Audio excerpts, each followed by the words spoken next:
guía para desarrollar geotecnia. No es complejo, es muy sencillo.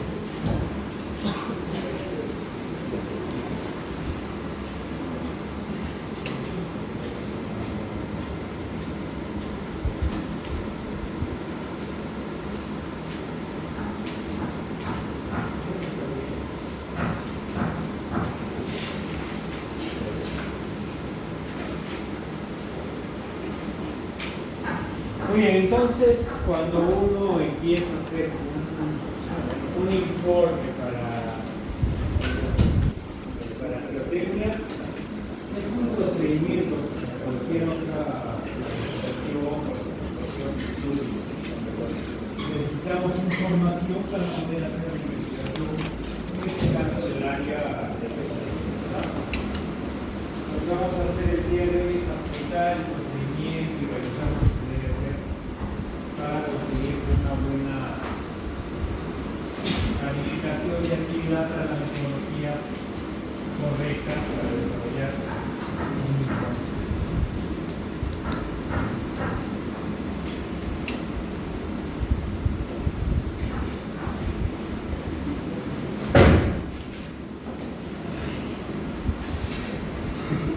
Muy bien, entonces la información requerida para la planificación de estudios geotécnicos, lo que vamos a ver entonces aquí, es un poco el estudio geotécnico que debe ser primero efectivo y después eficiente. O puede ser ambos o puede ser uno de ellos. Porque lógicamente, dependiendo de donde uno vaya a realizar el estudio, de repente en ese lugar ya se hizo un estudio. Una mina o una situación de. Por ejemplo, para hacer el malecón ribereño, todos los que se lo lleva, se ha hecho el estudio geotécnico.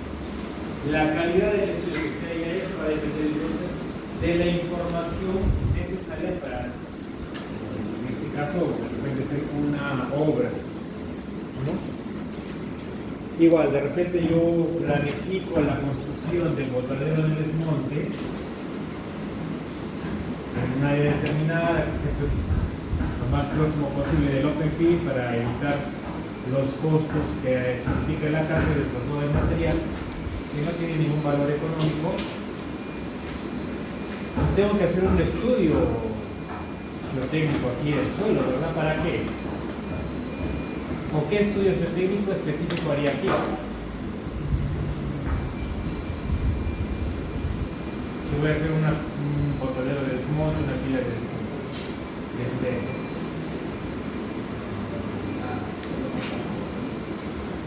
¿Qué voy a investigar acá?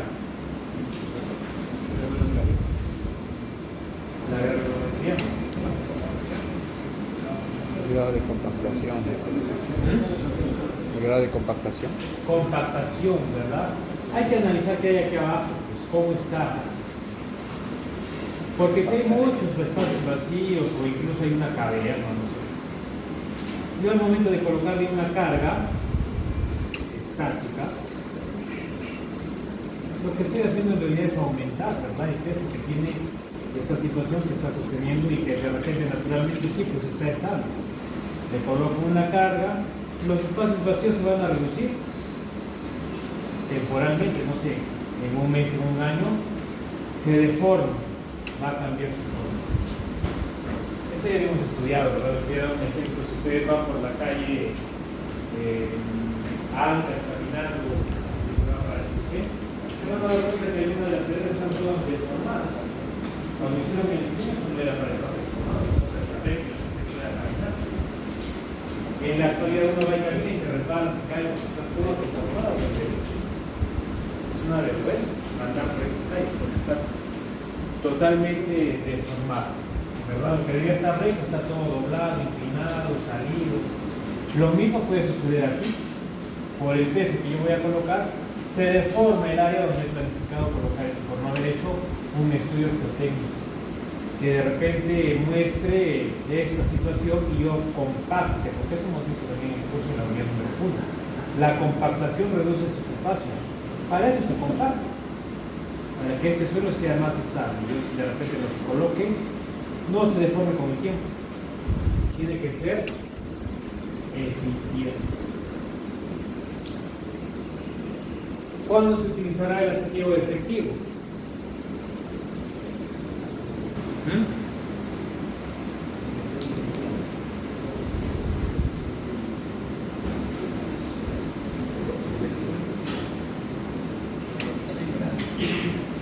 hago un estudio técnico para que sea eficiente. ¿Cuándo será efectivo? El rendimiento, cuando hay un buen rendimiento. Cuando hay un buen rendimiento. ¿Qué?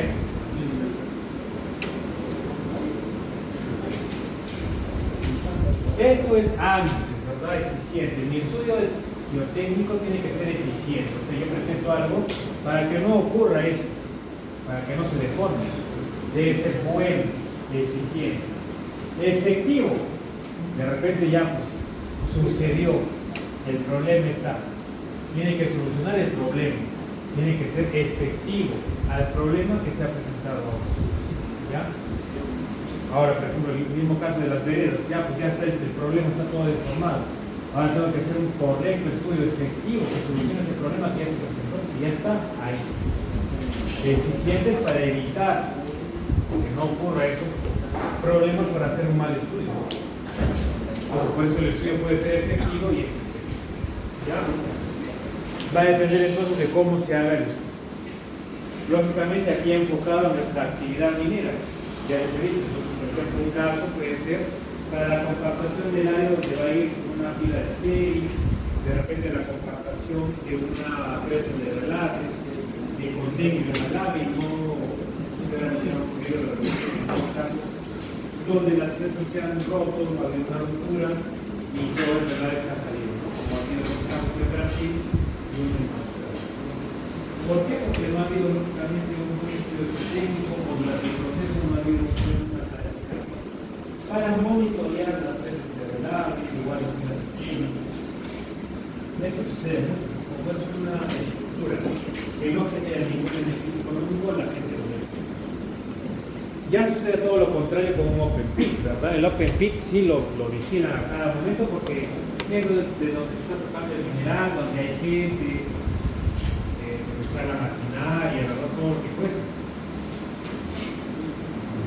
Aquí sí pues colocan bastantes prismas para monitorear, hay imágenes satelitales que hacen la toma de imágenes por 1000 segundos para ver si se está moviendo alguna zona, hay algún tipo de desplazamiento vertical o horizontal. Todo eso lo conseguimos con imágenes satelitales y hay un buen monitoreo para que la gente sepa y calcule los desplazamientos que están ocurriendo en el momento, ¿verdad? Si hay algún tipo de problema se puede evitar. Muy bien, entonces, ¿qué necesito en los aspectos para poder realizar este estudio? Un análisis hidrológico, estructural, alteraciones y los hidrológicos. Los hidrológicos se deben corresponder a la geología del mar, ¿verdad? ¿Cómo está compuesto el macizo rocoso, el suelo, la roca? Ahí se ve cómo está compuesto, ¿verdad? Para que paso al siguiente punto, que es la parte estructural, y que tal vez se va a tocar aquí en la unidad número 2, referente a las estructuras. Cuando se refiere a geología estructural, me estoy refiriendo a las discontinuidades, ya que están presentes en la cuestión. Las discontinuidades están siempre presentes aquí, dependiendo cómo estén orientadas en rumbo y buzamiento, eso ya ustedes lo han visto en el curso de topografía. La distribución de estas puede generar bloques y los bloques se deslizan, los bloques se caen y eso genera problemas. ¿Ya? El diseño del open pit que lleva yo propuesto y de repente con la aparición de las discontinuidades genera que haya deslización y esos bloques se pueden caer en los perfiles de la salud, de la problemas, pérdidas económicas, pérdidas de vidas, cómo controlar que se origina por las discontinuidades, porque se debe hacer un análisis estructural del macizo rocoso en un estudio.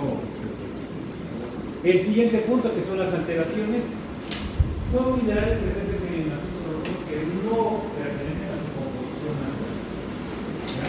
Una roca, por ejemplo, un granito, contiene bastantes elementos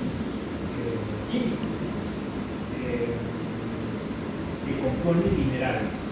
Los minerales como las plastiplazas, las oxoplazas, las micas, el material semejante que es la autor, que es el respaldo potásico, son propios de la roca. Pero si yo encuentro un granito con presencia, por ejemplo, de pirita, la pirita no es un mineral propio del granito, pero puede estar presente, porque su composición cuando se formó hubo sobre el mineral de hierro que generó pirita. Ahora, la pirita es un material, en este caso va a funcionar como una alteración del granito. Ahora, yo sé que la pirita si está pues, isolado, no hay ningún componente de aire o agua que intervenga dentro de él, no sucede nada. El problema está cuando voy a hacer la excavación, hago el diseño de chapa y encuentro pirita en el granito. Lo he despejado, lo he abierto en condiciones de aire y agua para que tenga contacto. Al final va a generar agua ácida, esa agua ácida va a maltratar al macizo rocoso, en este caso el granito, lo va a alterar. Las propiedades de resistencia que vamos a analizar aquí, que son la cohesión y el ángulo de fricción, ya no van a tener las mismas propiedades de resistencia. Las propiedades de resistencia, que son la cohesión y el ángulo de fricción, son propias del material, sano. Cuando ustedes traen aquí las puestas para ensayar, salen los ensayos, salen los datos, se analizan los datos, salen las propiedades de resistencia. Con esos valores yo voy a trabajar para el cálculo del factor de seguridad. Que como hemos dicho es la parte importante en realidad del curso. Son los últimos temas, las dos últimas semanas teóricas vamos a hablar del factor de seguridad. Incluso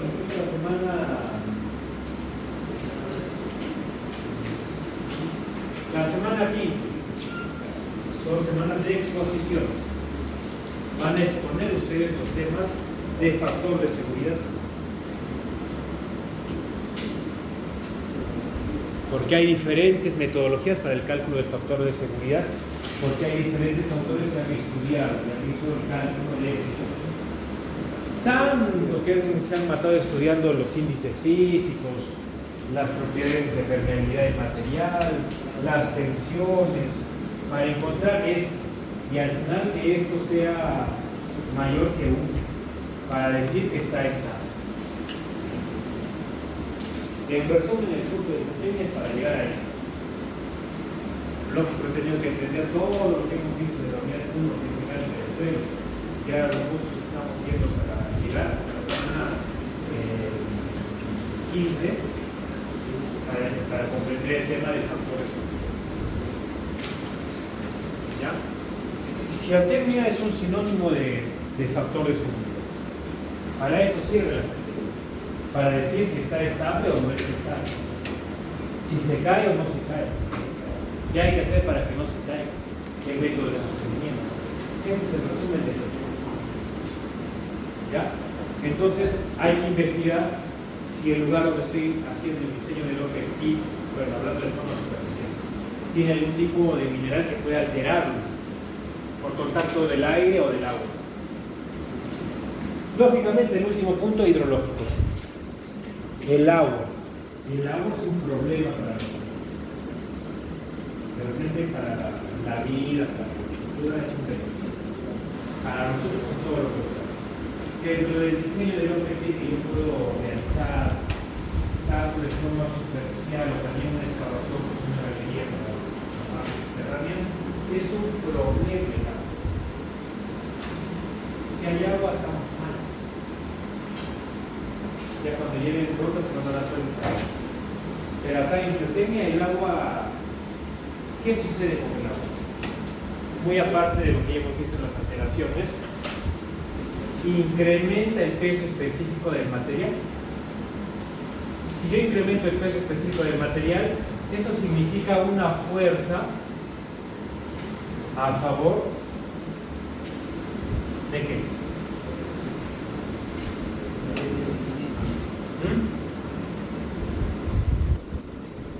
A favor del deslizamiento, ¿verdad?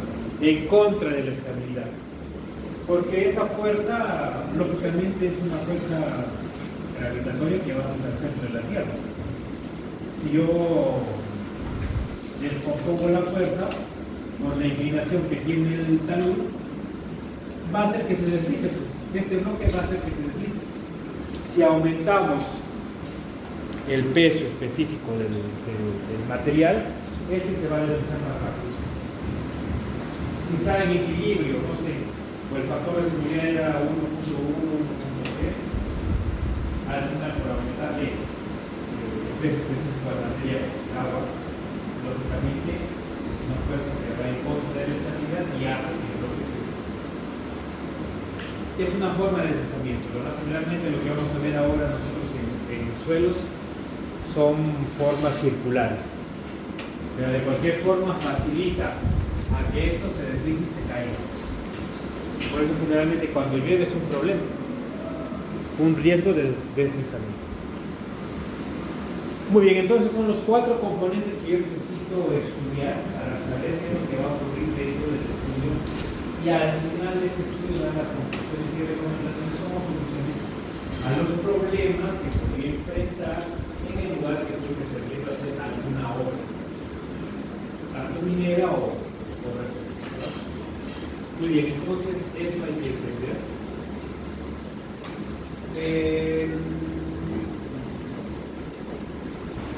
Pueden presentarse 2 casos para hacer un estudio, ¿verdad?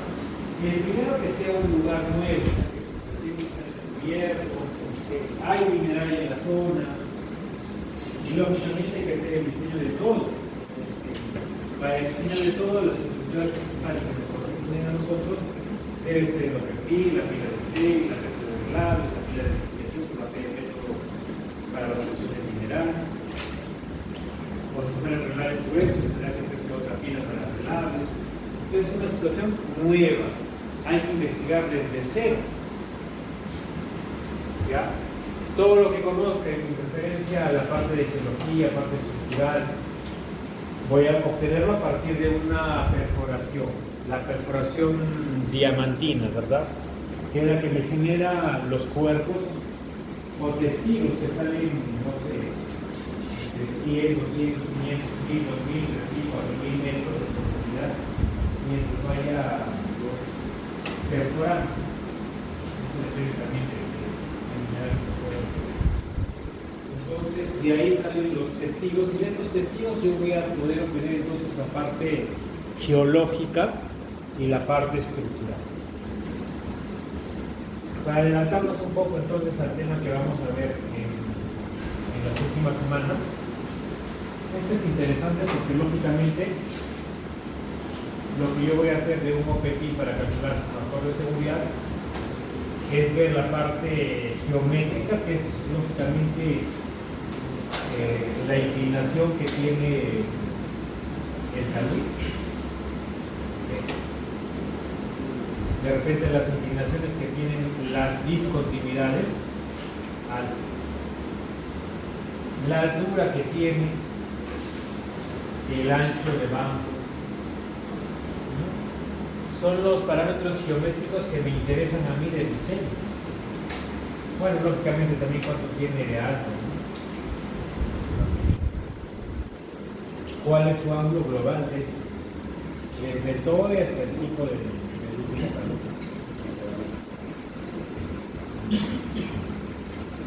Esa es la parte geométrica interesante.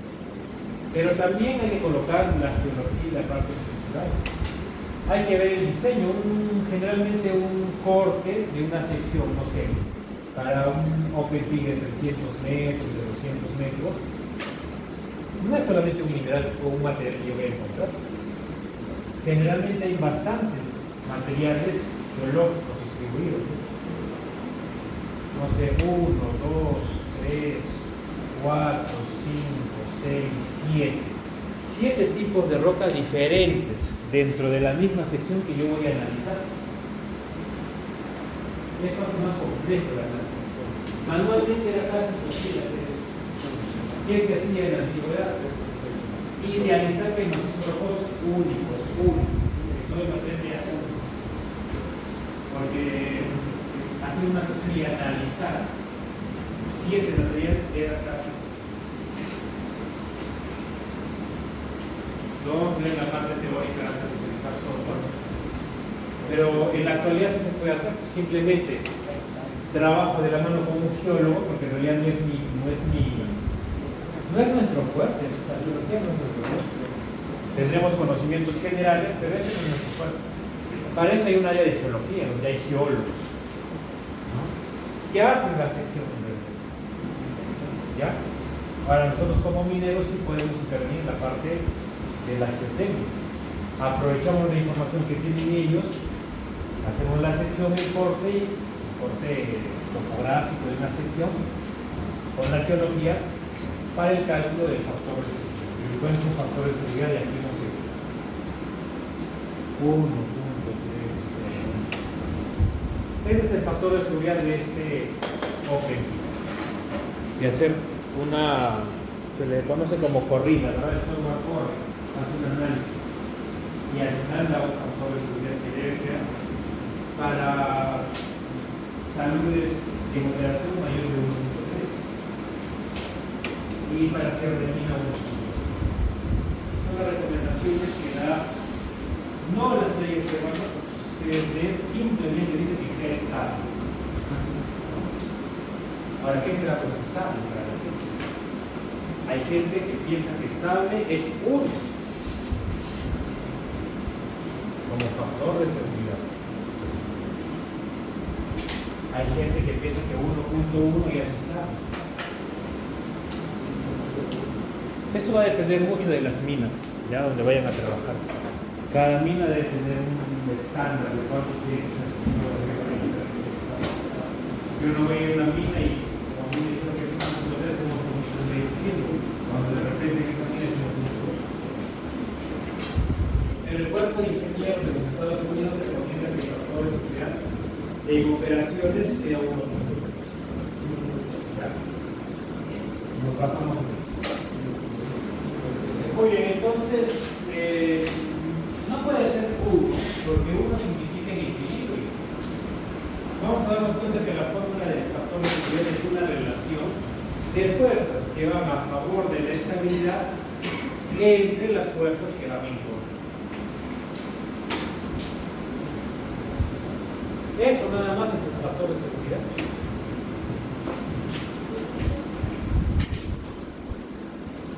Bueno.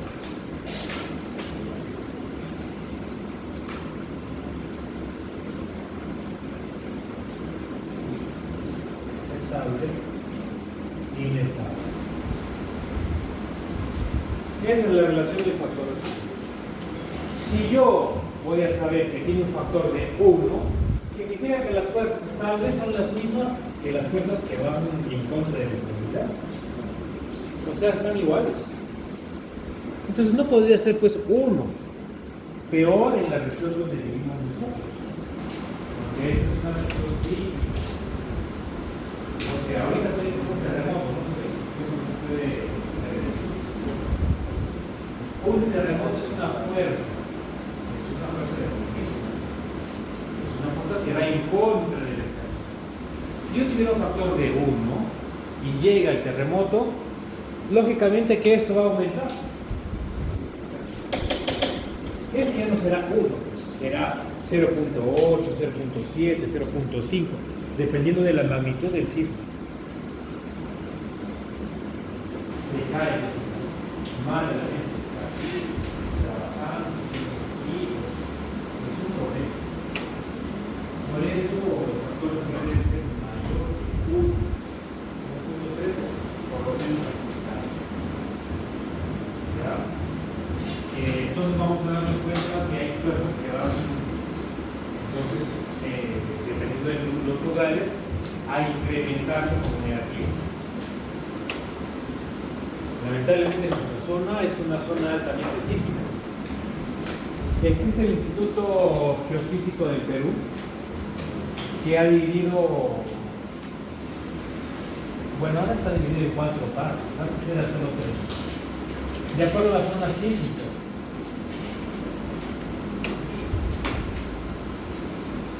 Hay zonas que tienen 0.5, 0.25. 0.35 y 0.45, que es ya no que otros. Este es bueno. 0.15, ¿qué tiene? La zona que es de la sierra.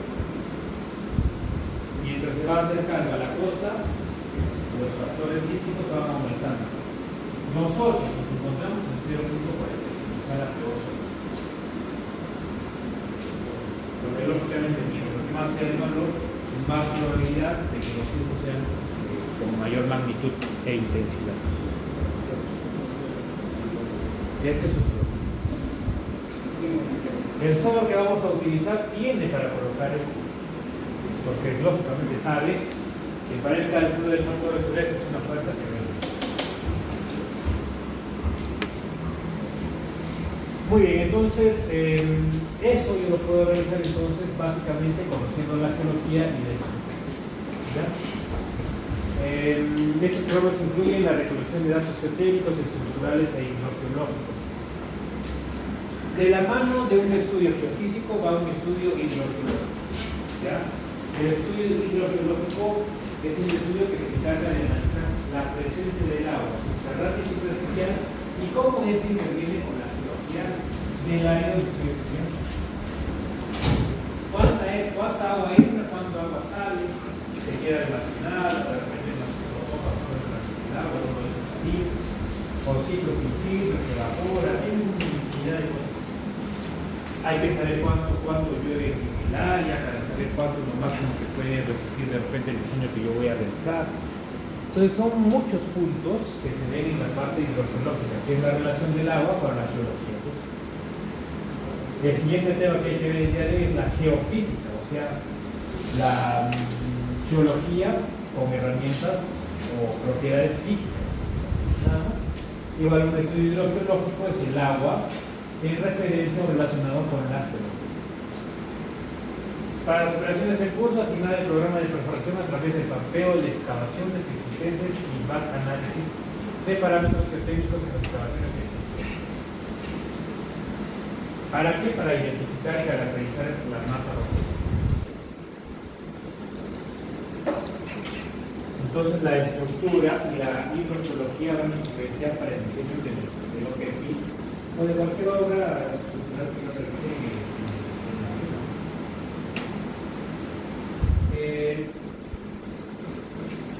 algo importante para la perforación diamantina, muy aparte de saber que son caros, es saber dónde voy a perforar. A diferencia de otras situaciones donde yo puedo decir, aleatoriamente tengo que tomar muestras para muestras de agua, muestras biológicas, muestras de suelo, para el análisis. Aquí ya no sucede lo mismo. Las perforaciones diamantinas en realidad se hacen con el fin de saber cuántos minerales hay en el área que yo quiero explotar. Ese es el fin principal. En realidad no es eso, la parte estructural con la geología. La gente perfora para saber los minerales que están contenidos y hacer una publicación y saber cuánto mineral hay y cuánto valor hay en la vida. Para eso sirven las excavaciones geológicas. En realidad, ya los otros fines son secundarios. Aprovechamos esos cuerpos de tierra para analizar el técnico. Por eso es importante entonces el siguiente tema, que es la geofísica, porque la geofísica es una herramienta que va a ayudar a decir dónde se deben realizar las perforaciones diamantinas. ¿Ya? Van de la mano también. ¿Qué más? La investigación geotécnica debe ser generalmente un estudio en etapas. La primera etapa debe identificar los principales problemas y oportunidades y definir el seguimiento del lugar de interés.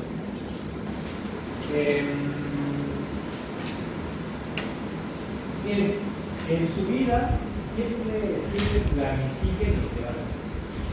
¿Ya? No se levanten y digan, ay, no sé ya qué pasa el día. En su agenda deben tener qué van a hacer, aparte de su horario de clases que tienen, qué van a hacer de su vida hoy día, o mañana, o el 25 de noviembre, ahora se van a tomar, a bailar, o ver la película, no sé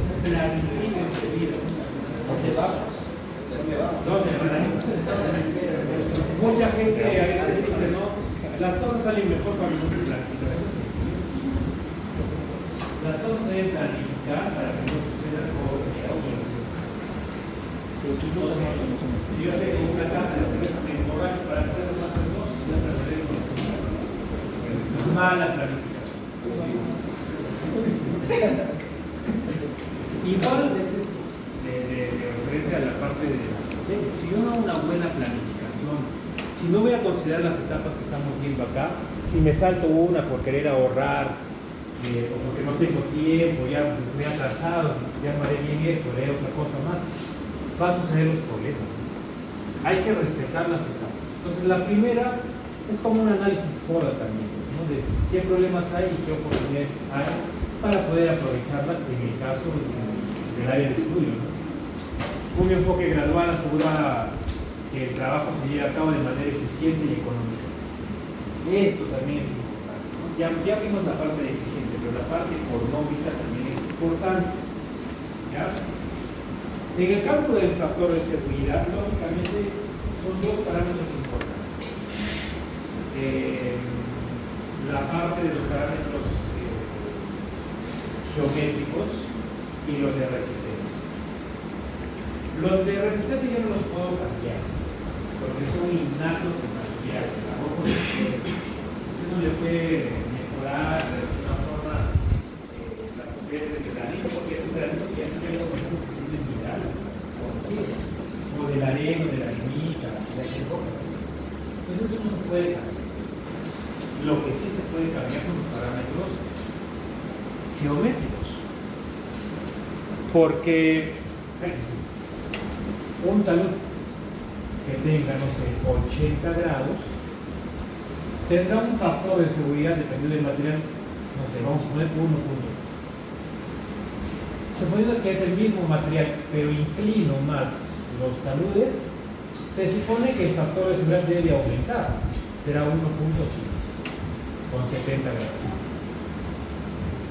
Esto quiere decir que yo sí puedo mejorar la estabilidad del lugar, modificando los parámetros geométricos. ¿Ya? Esto también vamos a hacer simulaciones para mejorar la parte de estabilidad. Lógico, a mí me conviene decir pues, que estoy trabajando en un área que tiene 1.5, que está segurísimo, a decir que uno tiene 1.3. Las empresas les gustaría trabajar con taludes de 90 grados, aunque tenga un valor, no sé, de 0.8 de factor de seguridad. ¿Por qué? Muy bien, por eso. ¿Qué significa que el talud esté más inclinado? Que hay que mover todo esto de material. Hay que acarrear, hay que perforar, hay que volar. A comparación de 90 grados. Esto es dinero. Por eso les decía, hay empresas que quisieran trabajar con uno. Para ellos uno debe ser estable.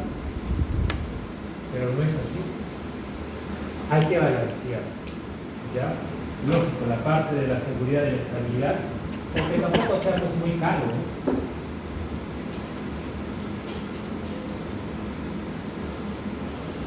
No sé, usted quiere comprarse un terno que cuesta 500 soles, pero hay otra persona que vende el mismo terno a 400. ¿A quién le van a comprar? ¿Que vende a 500 o que vende a 400? Depende. Es el mismo. Nuevo usado. El que está a 400, el que está más barato, si es la misma calidad. Entonces, si alguien va a proponer un estudio con cierto precio y otro igual, si tiene las mismas características, lógicos, pues el que está más barato. Hay que tener cuidado. Esto siempre buscan las empresas. Cuando hagan su tesis, siempre van a hacer tesis de optimización. De la voladura, de la perforación, de seguridad, de ventilación, siempre hay optimización. ¿Qué significa eso? Mejorar la producción y reducir el costo. Toda la vida es lo mismo. Esto buscan las empresas. Lógico, para la que tenga también pues, habrá que buscar algún punto de equilibrio para la estabilidad y la parte económica. ¿Ya?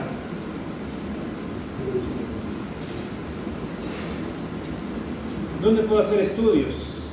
Para el diseño de minas a cielo abierto, canteras, minas subterráneas.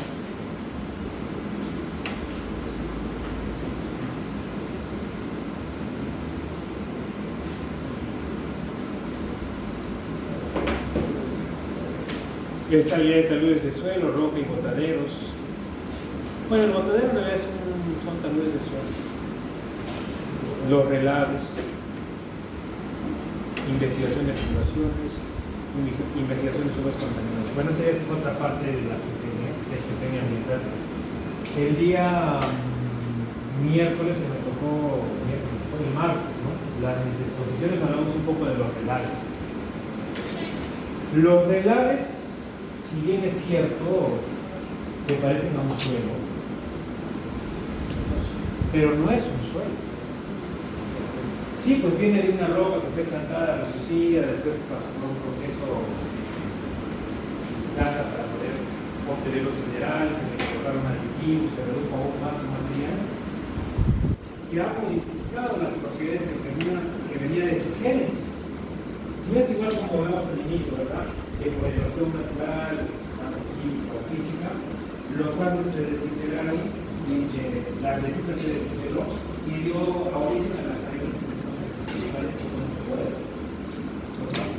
Y a lo largo va a suceder lo mismo. Si bien es cierto, ha salido de un macizo rocoso, ha pasado por el suelo hasta la arena, pero ya es un proceso de la planta, le han colocado tantas cosas que ha modificado su existencia, su génesis. Ya no puede ser un suelo. Parece un suelo, pero no es. ¿Qué otro material puede parecer un suelo, pero no es un suelo? Muy bien,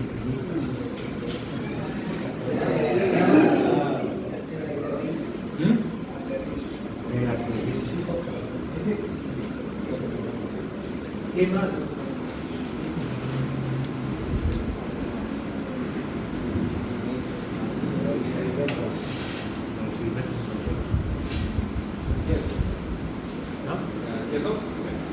El yeso es un mineral y es un suelo. ¿Ah?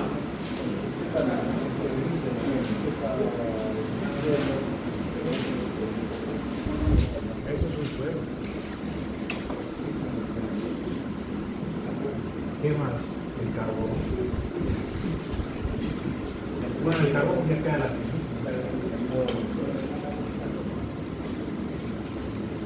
¿qué más parece un suelo pero no es?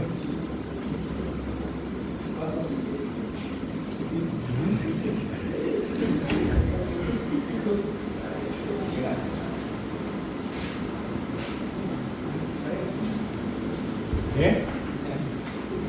¿La qué?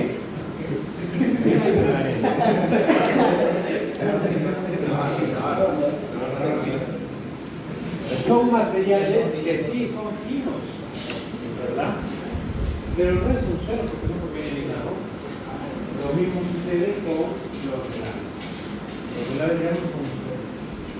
Sin embargo, hasta el momento no existen algunas normas, fórmulas exactas para este tipo de material. Por eso se sigue utilizando las fórmulas normales que hemos visto en iniciativos que son para suelos, porque no hay nada especial para estos materiales que tienen otro comportamiento. Las arcillas, los limos, las arenas y las gravas son suelos, se conoce su comportamiento, están definidos. Los relaves se comportan como quieren, así como uno. Entonces no se sabe, ya es un problema. Suelos contaminados. Regresando al caso de las perforaciones. En las perforaciones a veces se derrama aceite, el combustible, el propio material que sale de la perforación tiene aditivos, se infiltra. El tema de perforación y permeabilidad, ¿verdad? Dependiendo del material que sea permeable o impermeable, eso puede infiltrarse. Le dicen que es una pluma, ¿no? La pluma de contaminación. Contamina el suelo. Contamina, no sé, esto, por acá está el nivel freático. El nivel freático se lleva sus componentes por la dirección que tenga el flujo del agua. contaminado, ¿no? Si después por acá hay un pozo que la gente saca agua para tomar, muertos. Eso también ve la diseño, ¿no? Porque son propiedades que hemos analizado. Podemos ver eso también. Entonces aquí son todos los lugares donde puedo hacer estudios. Bueno, entonces reconocimiento del área del proyecto. Antes de iniciar cualquier programa de campo se debe recopilar y evaluar toda la documentación técnica disponible. Mapas topográficos, fotografías aéreas, mapas geológicos, fuentes de minerales, generales y locales, mapas geotécnicos e informes que cubran el área del proyecto. Esto ya se refiere cuando es un nuevo informe geotécnico. Ya conocemos que hoy hay un área que tiene información recopilada. Hay que leer nuevamente, ¿ya? Porque lógicamente los estudios se hacen gradualmente, temporalmente, y lógicamente la información que yo tengo que actualizar. Y existen otros instrumentos que dan información más certera, más cercana a la realidad, y lo puedo ir renovando, actualizando para que la información que ya tengo se actualice, ¿verdad? Porque de repente aquí salió uno, pero con los nuevos equipos que yo tengo ya no sale uno, sale 1.5, 1.3, más cercanos a la realidad. Es necesario tener en cuenta que aun cuando los mapas e informes anteriores sean obsoletos, o sea, pues quedaron en la antigüedad, y de valor limitado a la luz de los conocimientos presentes, una comparación de lo viejo con lo nuevo a menudo revela información valiosa e inesperada.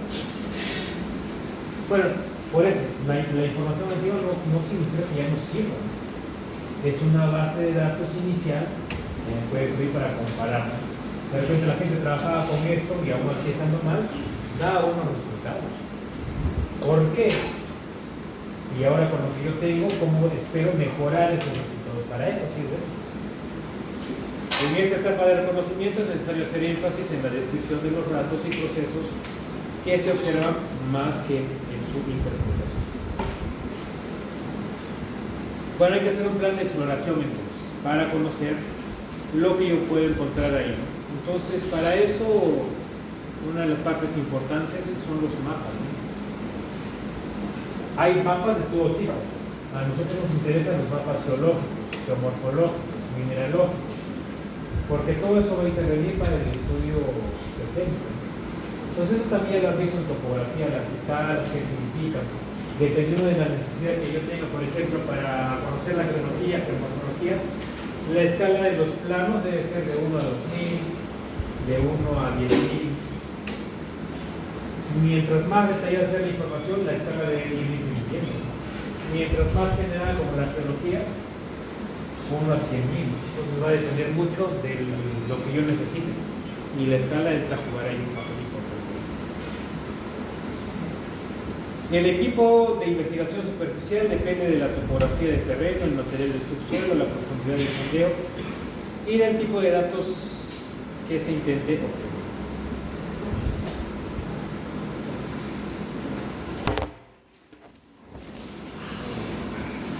Acá está el tema interesante que vamos a ver en el otro tema, la exploración geofísica. Los métodos de exploración geofísica pueden ser utilizados en combinación con las técnicas de exploración directa. ¿Cuál es un método de exploración directa?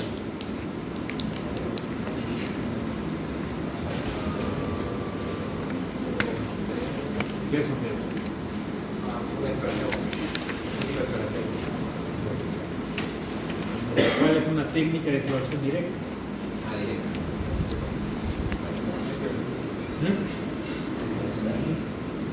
Sí, hace rato hemos explicado. La perforación diamantina es directa. ¿Ya? Porque tengo que excavar en un cuerpo de prueba, es directo. Lo veo, lo palpo, puedo ver lo que hay en el subsuelo a partir de ese cuerpo de prueba. Ya la exploración geofísica es una técnica de exploración indirecta, porque como vamos a ver aquí, son técnicas que me permiten a través de las propiedades del material saber qué hay abajo, o por lo menos a un 90%, 95% saber realmente qué es lo que hay. No llega al 100% nunca, porque esto es indirecto, pero se acerca a la realidad. Es una buena técnica. Es una técnica indirecta porque no se palpa, no se hace contacto directamente con el material que se está analizando. La exploración directa sí que es una perforación diamantina. Técnica de sensores remotos. Esta técnica se utiliza para la cartografía de las formaciones superficiales y en la evaluación de las variaciones de los suelos y de las rocas. Las imágenes de radar y de satélite que pueden captar y registrar diferentes bandas de espectro electromagnético. Esas bandas electromagnéticas en realidad son propiedades físicas del material. Entonces los que hayan aprobado con 20, 18 física, acá también van a salir bien. Ahora si yo aprobé con 5, 4, 6, 7, 8, 9, 10, 11, ahí sí nos explica. ¿Ya? Y la técnica de muestreo que ya hemos hecho nosotros, ¿verdad? En la primera o segunda semana del curso, que es obtener muestras, ¿verdad? En este caso lo que hemos obtenido son de suelos, pero también se puede obtener de rocas. En el siguiente semestre, los que lleven rocas, vamos a hacer esto. Van a tener esta muestra y vamos a ensayarlo. ¿Ya? ¿Para qué? Para conocer, por ejemplo, dependiendo de los análisis que se necesiten, ¿no? A veces para la mineralogía, las propiedades técnicas o geomecánicas del material.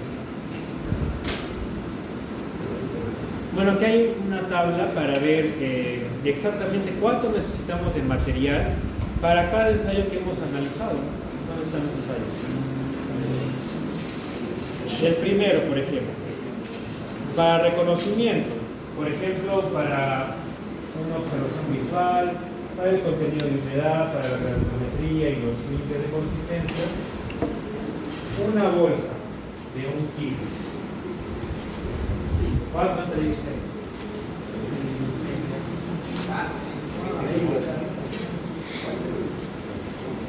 ¿No? Como 2 sacos de 30 kilos. Pero lógico, porque eso ha servido para más ensayos, ¿no? Como el de compactación, que hemos hecho granulometría. Bueno, entonces cada ensayo tiene su necesidad para poder obtener los materiales. Los tamaños de las muestras, bueno, esto, por ejemplo, para la densidad del tipo A y B, muestra intacta, muestra tomada en un tubo de pared delgada o muestra alterada. Bueno, el A y el C ya se han explicado cómo son, ¿no? La muestra intacta, bueno, ese también, ¿no? Es en realidad una muestra cúbica que mantiene las propiedades in situ, ¿no? Que estaban in situ. Ya una muestra alterada es lo que han traído ustedes en sus sacos.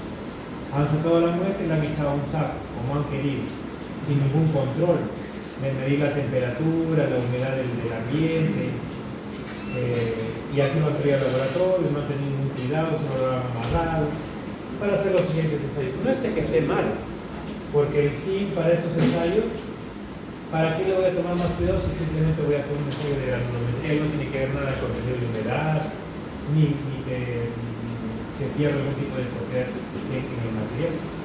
No hay ningún problema, pero ahora, por ejemplo, si yo quiero hacer un ensayo de resistencia, por ejemplo, yo me acuerdo que a alguien se le cayó el saco trayendo, ¿no?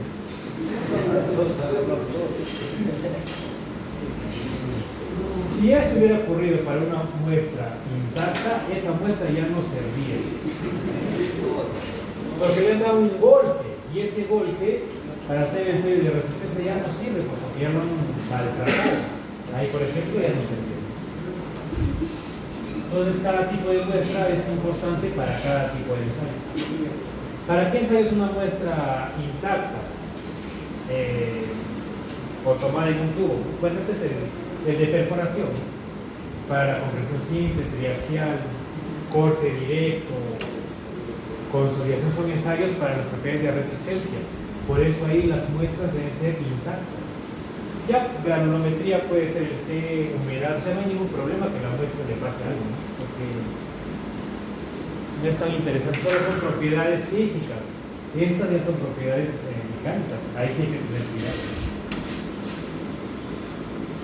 Esta información yo la voy a cargar a la plataforma. ¿Alguien tiene alguna consulta hasta aquí?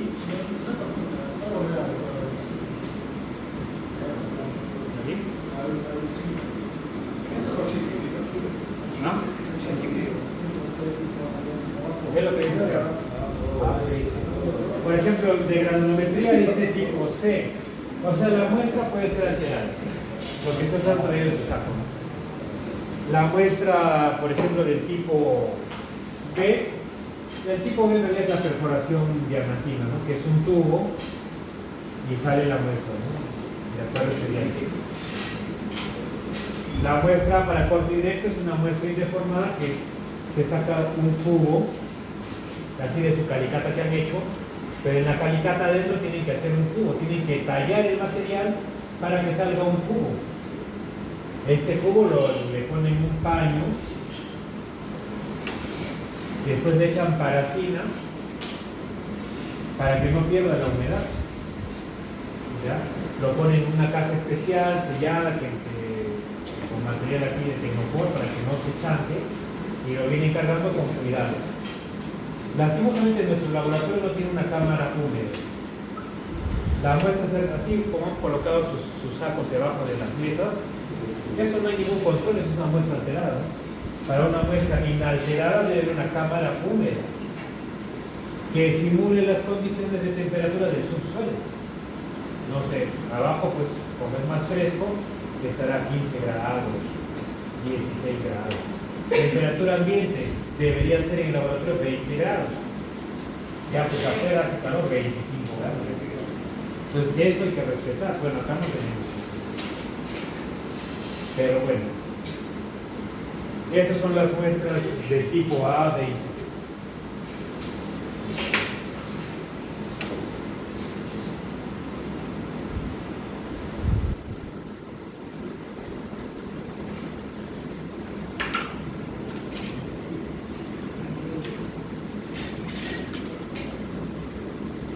Bueno, acá hay un dato interesante. En todos los ensayos, así como se les ha pasado la información de los ensayos que teníamos que hacer con las normas del ABNT, que son las normas de la Asociación Brasileña de Normas Técnicas, son los procedimientos estrictos, estandarizados, que se deben realizar para los ensayos, desde la toma de muestra hasta los ensayos más complejos para el ejemplo de corte directo, reacción. ¿Ya? Siempre uno se basa en las normas, no es que a uno le parezca que debe ser así y así lo hacemos. Todos los procedimientos que hemos hecho en laboratorio son los procedimientos normados por normas. Los tamices que han utilizado, así es el orden, así está normado. No hemos utilizado porque hemos querido esa cantidad de tamices, así exige la norma. ¿Ya? Ahora, ¿por qué no se pasó del AMNT y no se pasó del ASTM? El ASTM son normas internacionales, o sea, todo el mundo utiliza, a diferencia de este que solamente es de Brasil. Porque para las normas del ASTM hay que pagar. ¿Ya? Se paga para tener las normas.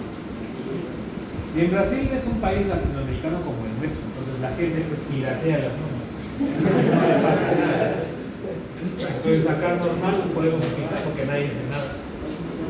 Sería imposible que venga a Brasil y nos diga a la universidad por qué no utilizan nuestras normas. Jamás va a suceder. Pero sí podría venir aquí el ASTM a decir la Universidad Nacional y nos hace un juicio. Igual acá puede venir Microsoft y se da cuenta que hay máquinas con Office Bamba, igual le cae una porque es una institución pública. Pero en realidad, bueno, latino, ¿no? Eso no es una copia de esto, solo que está traducido aparte de esto. Y le ha cambiado a algo para que se vea diferente, ¿no? Pero es una copia. Por eso lo utilizamos. No hay ningún problema, es muy parecida a la norma con la otra. ¿Ya? Muy bien. Consultas para pasar al siguiente tema.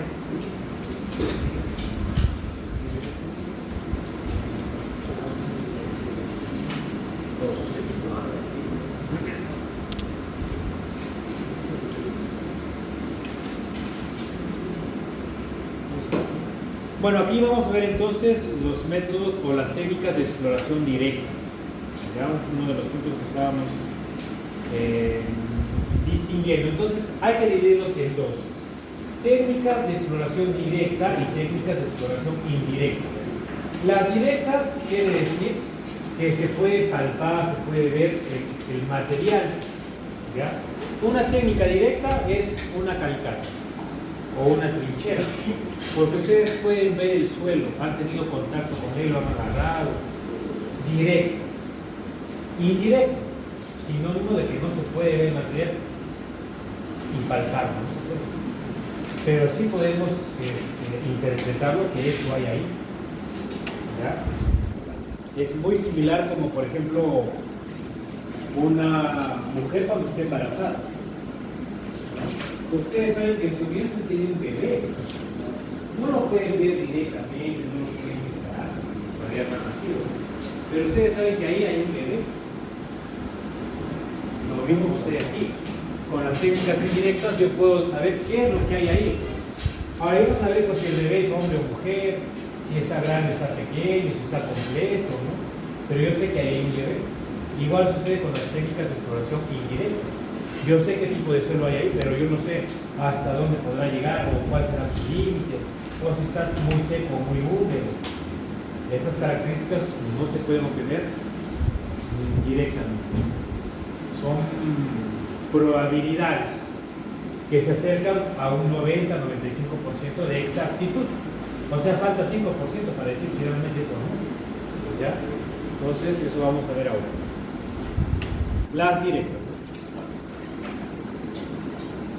Bueno, entonces, ¿qué dice aquí? A diferencia de otros materiales de ingeniería, los suelos y las rocas tienen una variabilidad significativa asociada con ellos.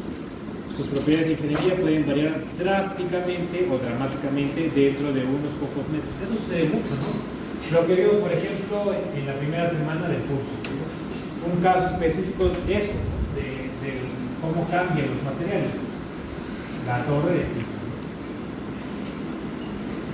Eso es cierto. Pero en la mitad hay un suelo que es más pobre que el otro. Por eso se indica que se estaba hundiendo. Porque la calidad de ese suelo era pésima. Se ha reforzado, se colocan materiales semejantes para que no se siga. Eso es muy claro. Sucede mucho. Por eso les decía,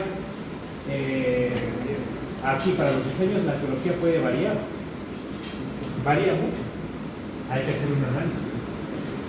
En pocos metros puede variar. Por lo tanto, una investigación del sitio exhaustiva e integral, también conocida como exploración in situ, o la caracterización del sitio es un requisito previo para el diseño de todas las estructuras de ingeniería y es uno de los pasos más importantes en un diseño de la cimentación aquí, por ejemplo. O para una estructura que yo voy a realizar, como un botadero de desmonte o una presa de desmonte. La investigación en el sitio se refiere a la evaluación de las condiciones superficiales y del suelo. De ella, en una obra propuesta, la información sobre las condiciones de la superficie necesarias para las técnicas de construcción y planificación. Bueno, todo eso me sirve entonces para yo poder saber cómo voy a hacer las obras aquí. Entonces, las técnicas directas dan los resultados de una forma veraz al 100%. De ahí sí. ¿Qué más? Hay que hacer un estudio teórico que implica la colección de toda la información. Bueno, un informe geotécnico, ¿no? De todas las herramientas que me sirvan a mí para poder yo dar un buen resultado. Tanto las muestras técnicas de exploración directa, como imágenes satelitales, aéreas, informes de estudios de suelos, físicos, mecánicos, ¿no? Bueno.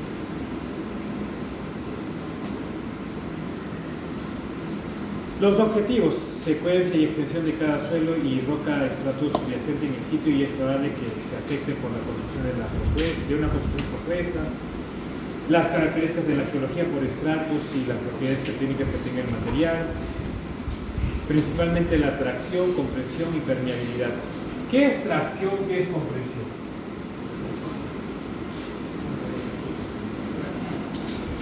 ¿Qué es tracción? Muy bien, son fuerzas que van en dirección contraria. Y la compresión es lo que va hacia un mismo punto. ¿Verdad? Que puede afectar el diseño de la construcción, procedimientos de sistemas de ingeniería y propuestos de financiación. Esto de la tracción vamos a ver mucho también en la mecánica de rocas, ¿no? Porque en una excavación subterránea Las tensiones que hemos visto la semana pasada, en todo lugar hay tensiones, ¿no? Que son fuerzas en realidad, ¿no? Que se aplican en un área.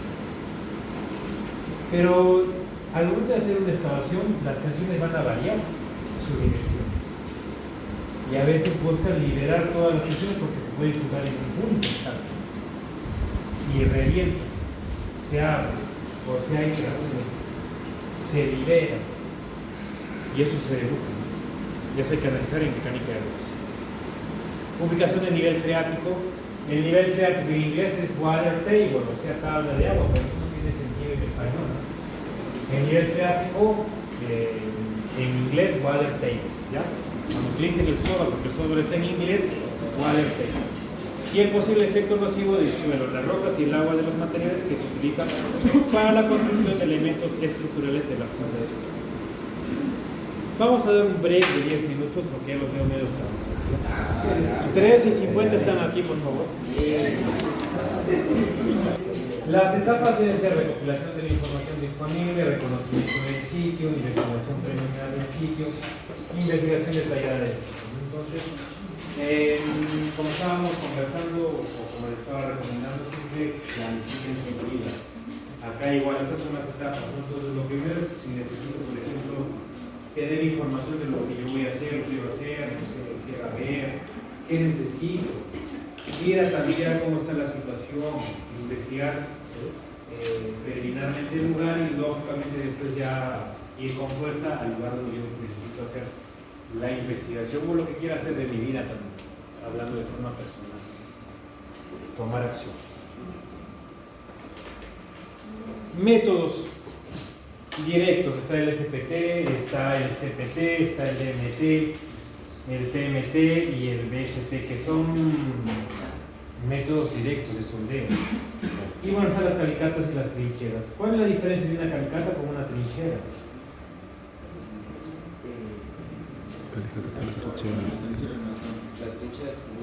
Muy bien, las trincheras son como excavaciones largas, ¿no? La calicata puede ser cuadrado, puede ser circular, pero es un punto específico. La trinchera es una extensión, ¿no? Muy bien. Entonces aquí en el gráfico están los ensayos.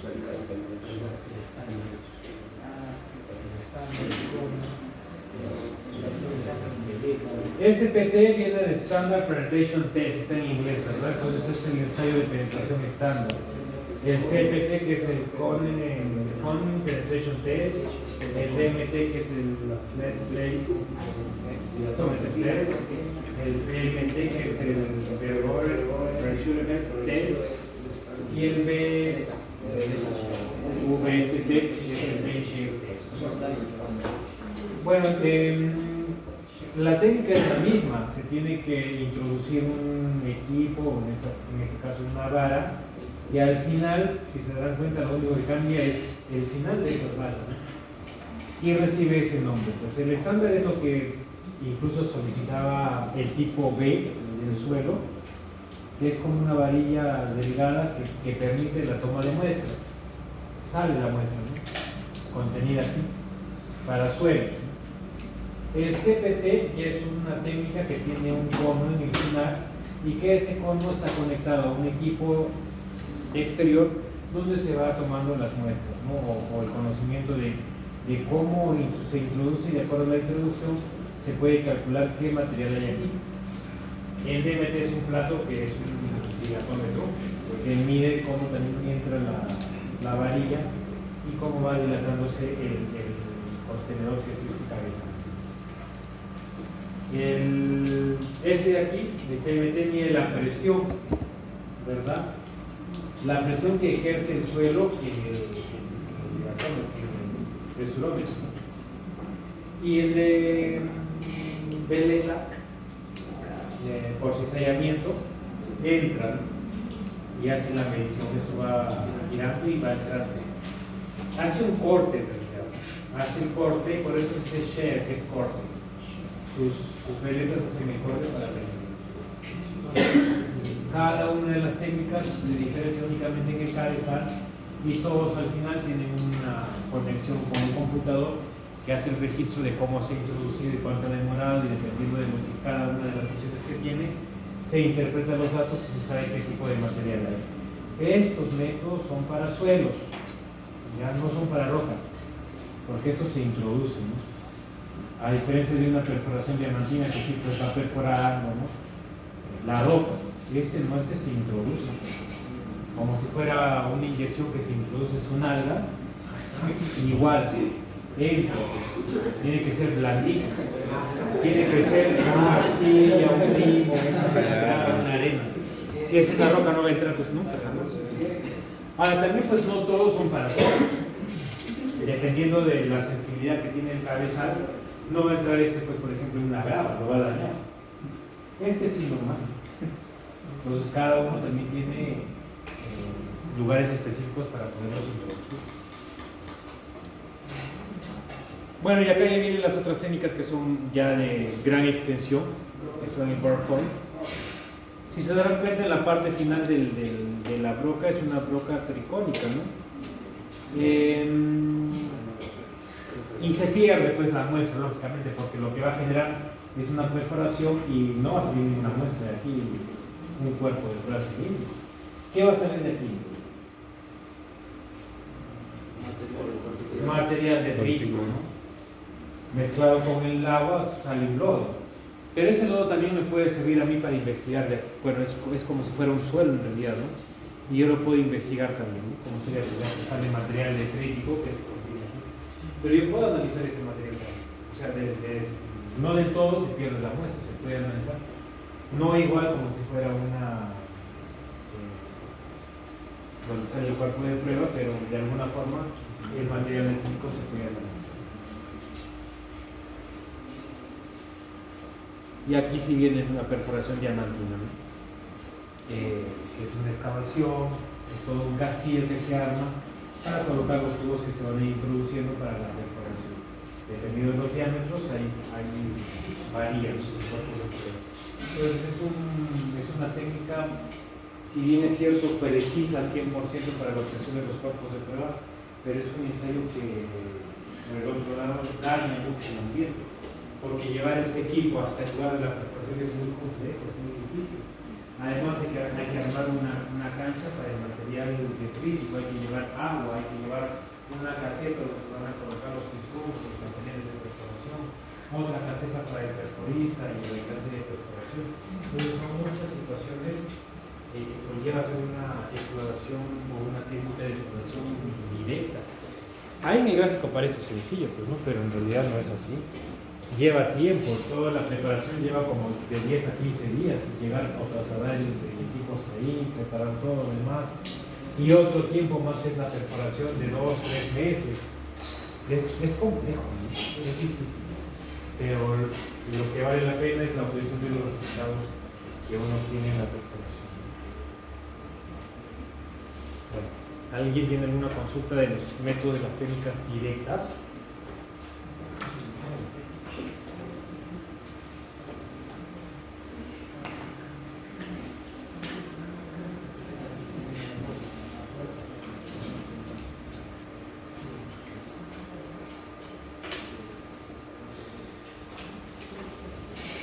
Nada. Muy bien, tercer punto para terminar la clase, que ya son las técnicas de geofísica. No es muy complejo, ya les he dicho, si ustedes han aprendido bien física, eso debe ser fácil. Bueno, vamos a pasar a la parte que nos interesa. Esto ya es la teoría, mucha teoría. Bueno, hay dos tipos de geofísica, hay la geofísica de prospección y la geofísica global. La que nos interesa a nosotros es lógicamente la de prospección, porque en la prospección vamos a abarcar pequeñas dimensiones. Ya la global pues es más, es como separar la topografía de la geodesia, ¿no? Que es más amplia. Igual acá lo que vamos a aplicar nosotros es la de prospección, que por ejemplo tiene profundidades máximas de 5 kilómetros de exploración, ¿no? Las técnicas, entonces lo único que hace la geofísica de prospección es aprovechar las propiedades que tiene el material, en este caso una roca y un suelo, y de acuerdo a las técnicas que se han concebido para esa rama, yo puedo obtener los resultados de qué tipo de material se encuentra en el subsuelo. Por ejemplo, la propiedad de la densidad se aplica el método gravimétrico. Para la susceptibilidad, el magnético. Para la conductividad eléctrica, el método eléctrico. Para la radioactividad, el método radiométrico. Para la elasticidad, el método sísmico. Para la conductividad térmica, el método térmico. Y finalmente, de luminiscencia, el método de luminiscencia. Entonces son todas las principales propiedades físicas que tiene el material, y dependiendo de eso puedo aplicar cualquiera de estas técnicas para saber qué tipo de roca o de suelo es. ¿Qué significa eso? Ya hay estudios demostrados que cada roca o cada suelo tiene una densidad específica, tiene una elasticidad, tiene una conductividad eléctrica, tiene una luminiscencia. Lo único que nosotros hacemos es, a través de la geofísica, reconocer esos valores, y estos valores van a significar el tipo de roca que van a encontrar en el subsuelo. ¿Ya? Entonces, y es una técnica amigable al medio ambiente, porque vamos a ver algunos videos, y los equipos no son perjudiciales al ambiente. ¿Ya? Son amigables. No disturban el ambiente. Son bien sencillos. Uno va en 1 hora, en 2 horas, y tiene ya los ensayos y los resultados de 1, 2, 3 kilómetros. Rápido. ¿Ya? Sin la necesidad de lo que hemos visto directamente de las técnicas directas, que sí, pues demoran mucho, disturban el ambiente, pero lo único factible es la precisión de los resultados al 100%. Lo malo de esta técnica es que se acerca al 90, 95, tiene un grado de incertidumbre de 5%, que es alto. Incluso, ¿no? Bueno, depende también, pues, si es para minerales, lógico, es altísimo, 5%. Pero si es para encontrar agua, para describir cómo está el subsuelo, es excelente. No hay ningún problema. Bueno, lo mismo que hemos visto para las etapas de un estudio geofísico, la misma sucede, geotécnico, lo mismo sucede para el geofísico. Etapas. Si hay estudios basales, preparación del área para la medición, medidas de campo, presentación de los resultados, interpretación de los resultados. Lo que vamos a ver el día de hoy, la parte interesante es saber cómo funciona, porque la última parte de interpretación, eso ya tampoco nos corresponde a nosotros. Hay una carrera específica que se llama Ingeniería Geofísica, que la dictan en la UNSA, igual dura 5 años. O sea, alguien se prepara 5 años para utilizar los métodos que hemos visto anteriormente a partir de las propiedades. Nosotros hacer eso es difícil, pues a lo mucho vamos a saber cómo funciona, pero interpretar no nos corresponde a nosotros. Bueno, los métodos más utilizados para la minería o para la geofísica, para la geotecnia, el método eléctrico y el método sísmico.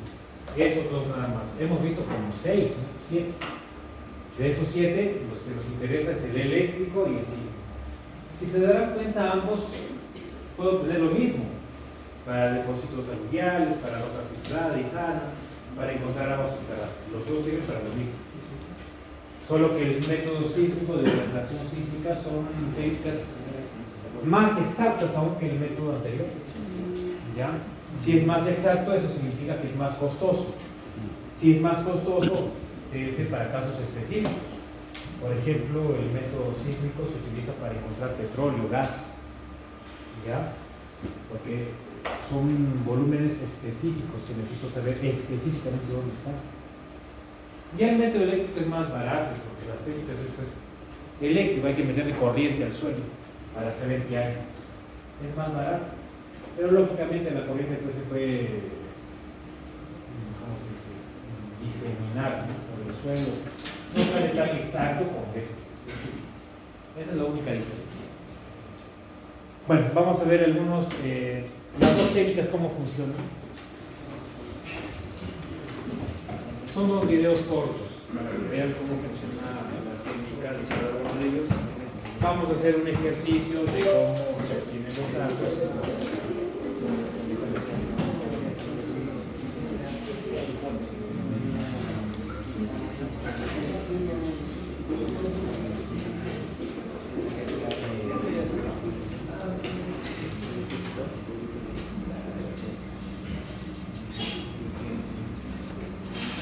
Primero vamos a ver el método eléctrico.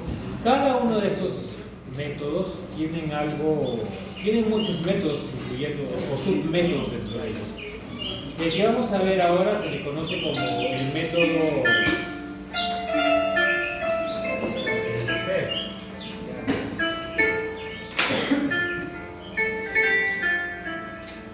que es sondeo eléctrico vertical. Entonces, ¿qué necesito para hacer este ensayo? Si se darán cuenta que hay dos cajas. Una de esas dos cajas debe ser la batería que está contenida en la corriente eléctrica. Y la otra debe ser el equipo que va a medir el voltaje y la intensidad de corriente.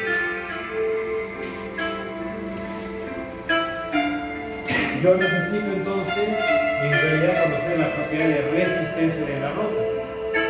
La resistividad es igual al voltaje entre la intensidad de corriente.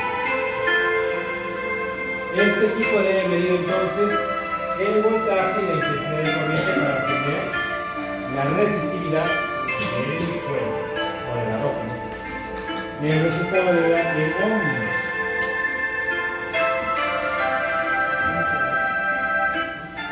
Eso han visto en física, ¿no?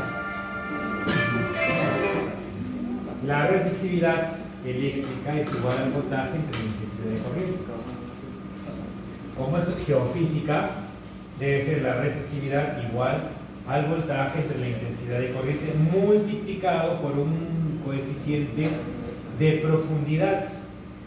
Y el resultado que va a dar entonces en realidad es ohmios por metro. ¿Ya? Entonces, para la geofísica hay un coeficiente de profundidad, porque lo que yo voy a hacer es medir la corriente a una profundidad, no sé de cuánto, no sé, 5, 10, 15, 30, 100 metros, y así voy aumentando, ¿no? Entonces ahí se está preparando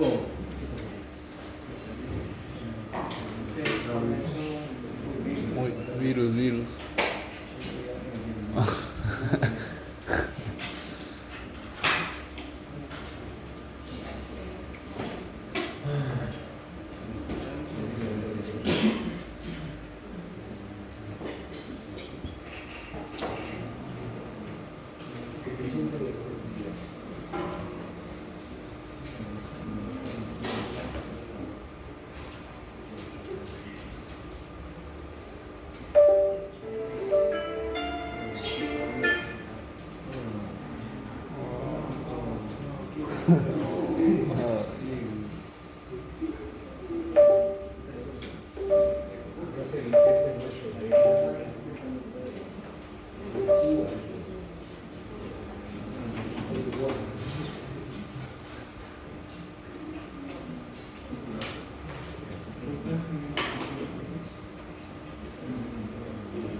Muy bien, entonces hay unos electrodos que son estas varillas por donde se va a conducir la corriente, pues, y los cables que pues, se conectan a los electrodos para la transmisión de la corriente de esta batería que es donde está contenida.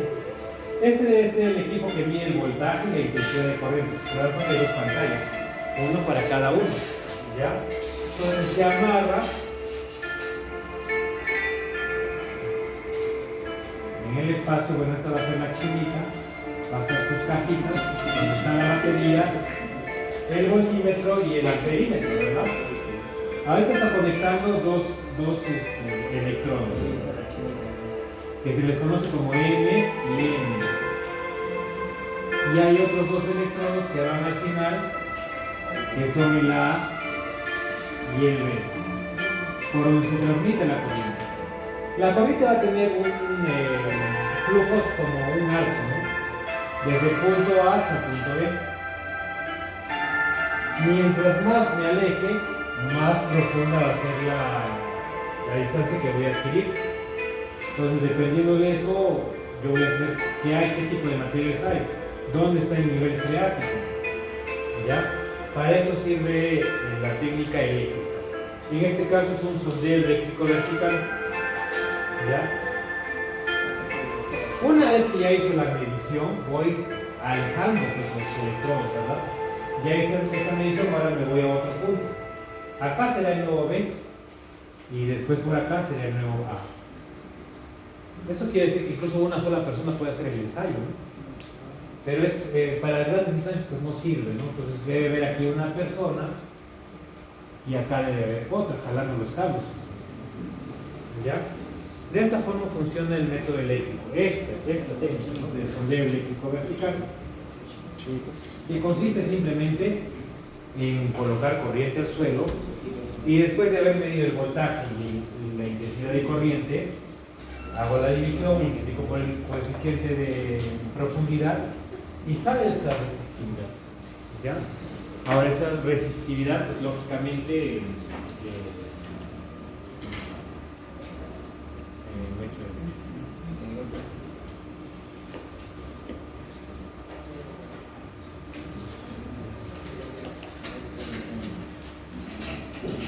voy a obtener un valor, ¿verdad? Que hasta ohmios por metro. Entonces, por ejemplo, miren, una roca típica sedimentaria tiene valores de resistividad en ohmios por metro aproximadamente de 10 hasta 1000. Una roca ígnea cristalizada tiene un valor de 1000 a casi 1.000.000.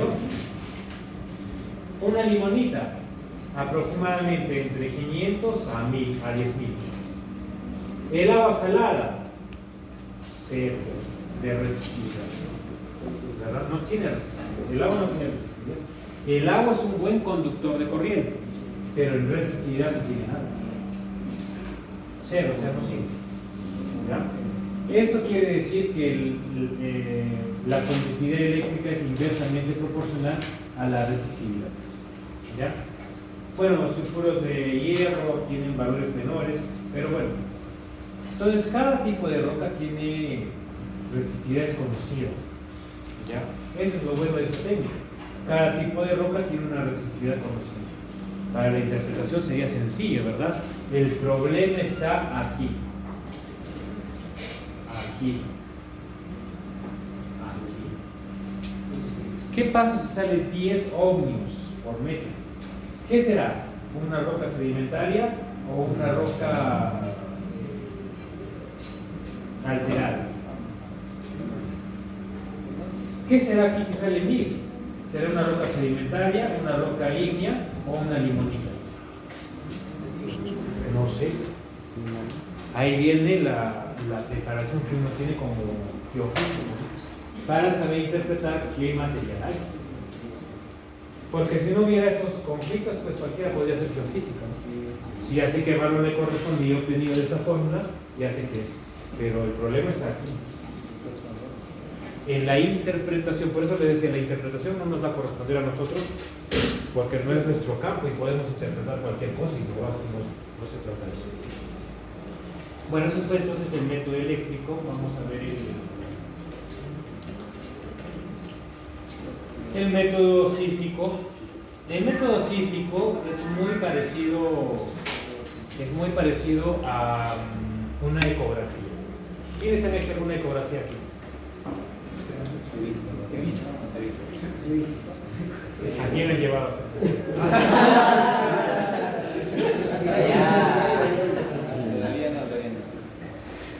Bueno, generalmente las ecografías es para ver, pues, generalmente las damas cuando están embarazadas para ver su bebé cómo se está formando, ¿no? Entonces, generalmente, pues, lo que uno ve en la pantalla son unas figuras, ¿no?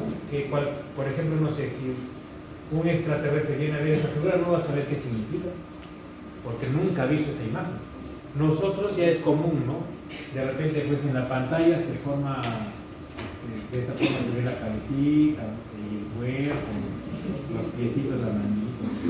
Entonces yo puedo imaginar que este es, pues, el cuerpo de un bebé, la cabeza, las extremidades, su cuerpo. Pero otra persona, como le digo, una persona de Marte, de Venus, de Mercurio, va a ver eso y no va a saber qué significa, porque nunca ha visto eso. Lo mismo va a suceder ahorita con ustedes.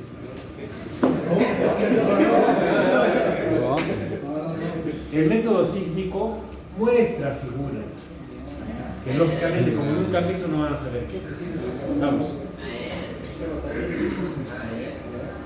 Bueno, está en el video en inglés. If you look closer, you'll see that a whole other world exists beneath the surface of land and sea. Layer after layer of rock structures go deep into the Earth's crust, mile after mile. And trapped within these structures, along with other liquids and solids, you'll often find deposits of oil and natural gas. The world's two most important sources of energy. These famous fuels are in constant demand because they make the world go round, day in and day out. So how do you find something that's completely hidden beneath the Earth's surface?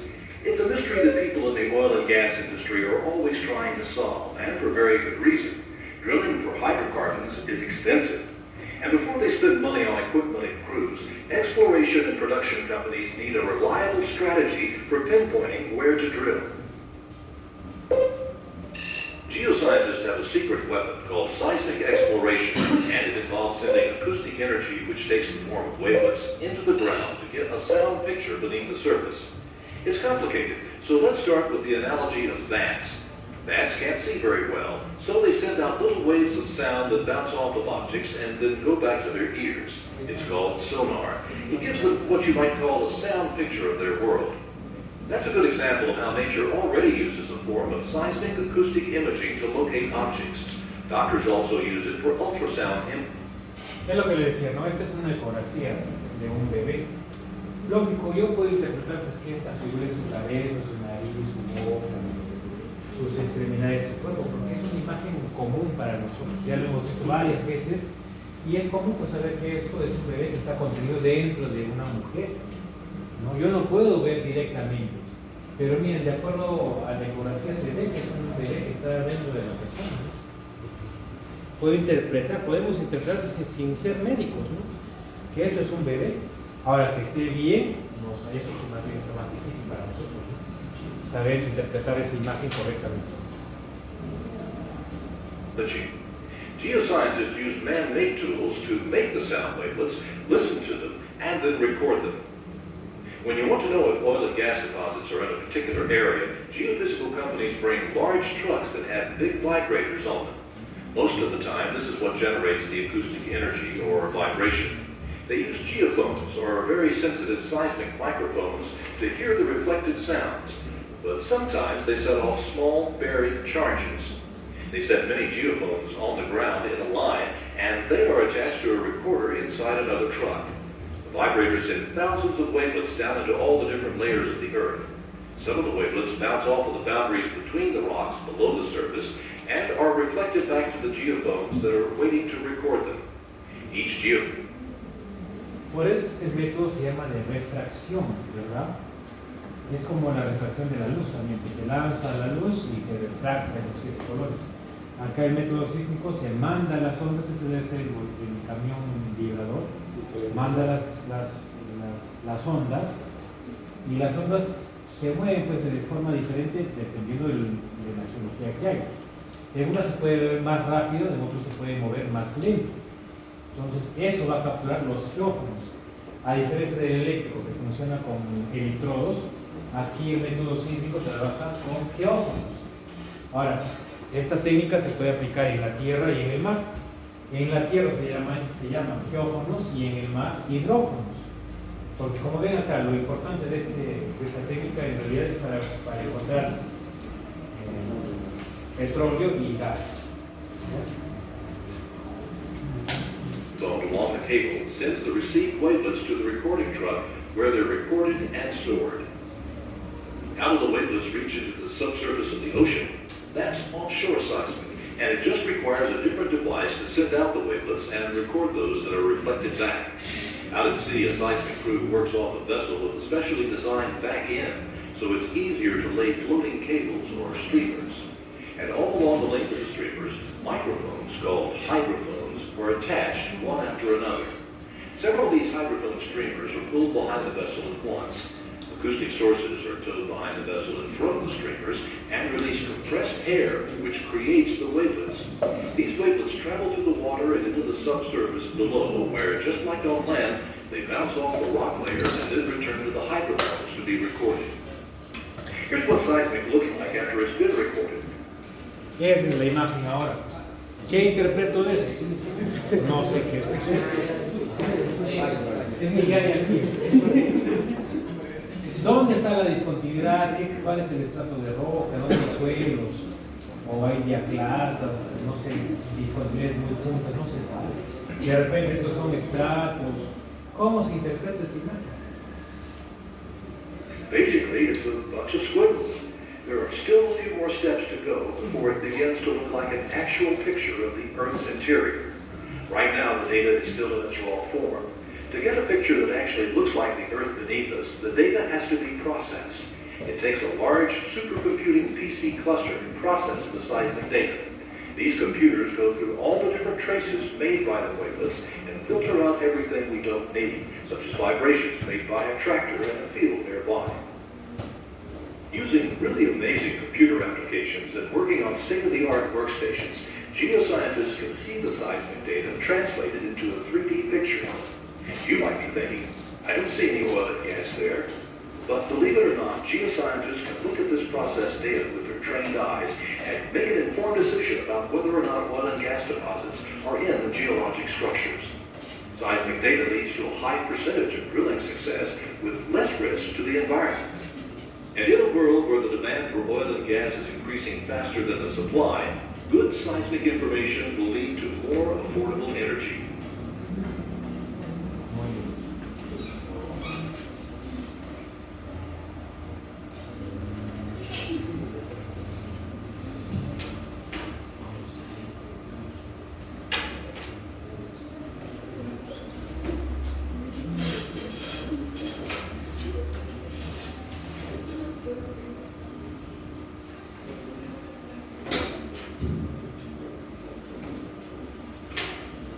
Muy bien, aquí hay una imagen ya interpretada, ¿verdad? La imagen que vimos anteriormente es para un lugar, acá hay de otro.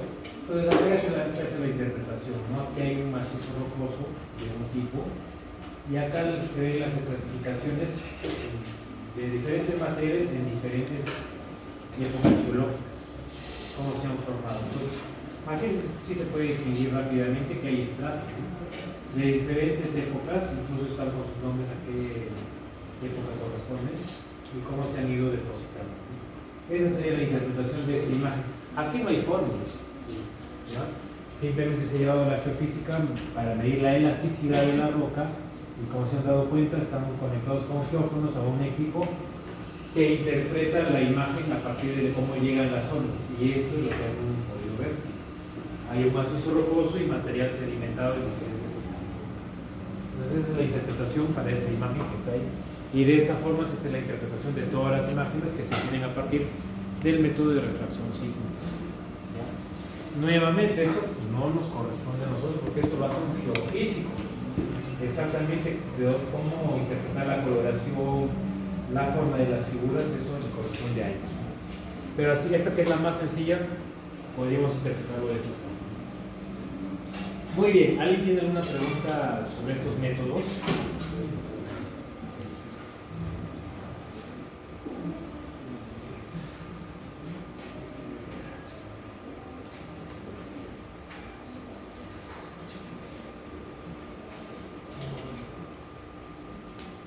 Bueno, vamos a hacer un ejemplo rápido.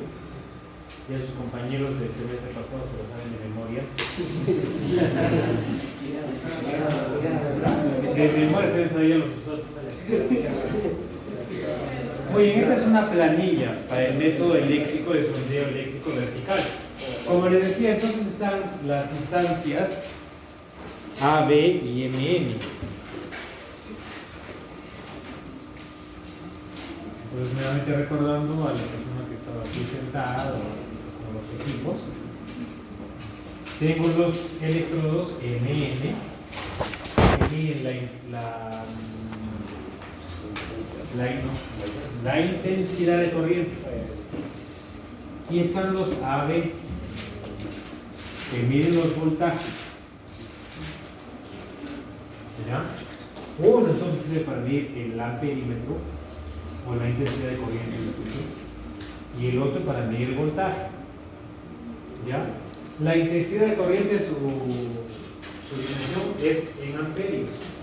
Acá está mal porque para medir el voltaje es en voltios.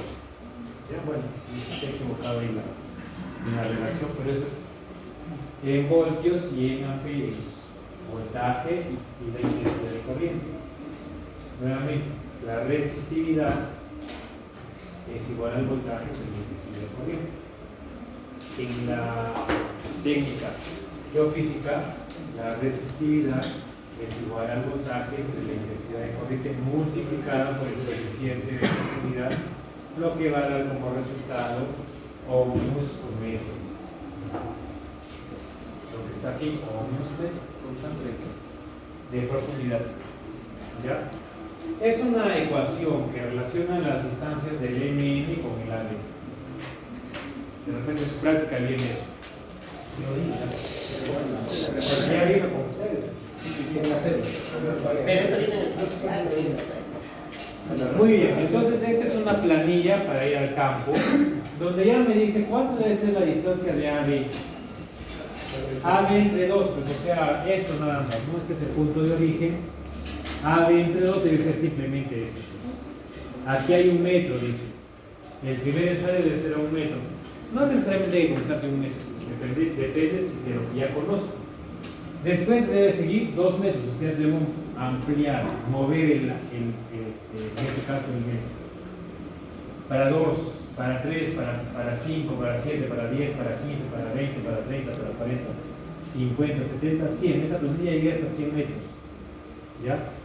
Suponiendo que ya estamos en 100 metros, o sea, aquí hay 100 metros, que es el último ensayo ya, y acá hay otros 100 metros. En total de la A a B hay 200 metros de distancia. Esto quiere decir que de profundidad yo voy a medir también hasta 100 metros. Es como si fuera el radio, ¿no? 100 metros. Pues esto va así de forma circular como un arco y mide de profundidad 100 metros. O sea, aquí hay a 100 metros de profundidad. Eso es lo que voy a investigar.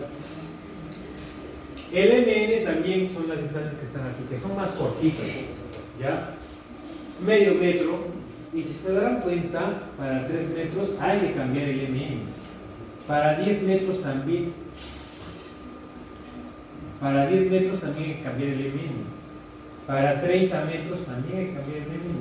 Eso quiere decir que para 100 metros también hay que cambiarlos. O sea, en 3 y en 10 se deben cambiar los MN. Esto se va incrementando. Los que se van incrementando a cada momento son los ABs. Pero los MNs a ciertas distancias se cambian para 3, para 10, para 30, para 100, para 300, para 1000, para 3000. Son estandarizadas, ya son medidas estandarizadas donde se debe cambiar los MNs. Ahí no hay cómo decirlo. Muy bien, una vez entonces que ya medí esas distancias, he tomado los resultados de los voltajes y de los amperios que hay, voy a obtener estos resultados. Bueno, se han medido a partir de 3 metros hasta 10. ¿Qué pasa en 10? Hay que cambiar los MNs a 5 metros, o sea, esto hay que ampliar. Ya está. Para el 30, porque en 30 hay otro cambio de MN, ya 15 metros. Y llegan ahí los resultados. Estos son los resultados que he obtenido. ¿Ya? Para el voltaje y para la intensidad de corriente. Acá está el coeficiente K, ¿no? Que es ese de acá. ¿Para qué va a servir? Para multiplicar del dividendo que sale de esta relación del voltaje con la intensidad de corriente. Entonces, simplemente lo que hay que hacer aquí para obtener la resistividad del suelo es simplemente dividir esto y multiplicarlo por esto. ¿Nada más?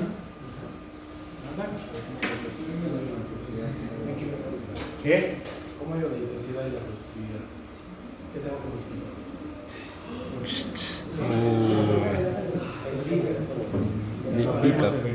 Nos vemos en triste. Pero si estoy explicando que esto se mide, que hay una cajita que mide el voltaje y mide la intensidad de corriente. O sea, uno lanza la corriente aquí, ¿no? Nunca han agarrado un voltímetro para medir la corriente cuando a veces se da. Eso es igual, solo que esto es especial para la técnica de física, ¿no? Lanzamos la corriente de la batería, porque acá está conectado con unos cables, ¿no? Lanzamos la corriente. Al momento de lanzar la corriente, este equipo mide el registro para esa distancia. no sé, para 3 metros, el primer ensayo. Para los 3 metros, el equipo mide que a esa distancia hay de voltaje 350 voltios y para la intensidad 75.6 amperes. ¿Ya está? Así se obtienen estos resultados. Porque yo lo mido en el equipo, que mide el voltaje y la intensidad de corriente. ¿Qué? Acá está esta tabla, ¿no?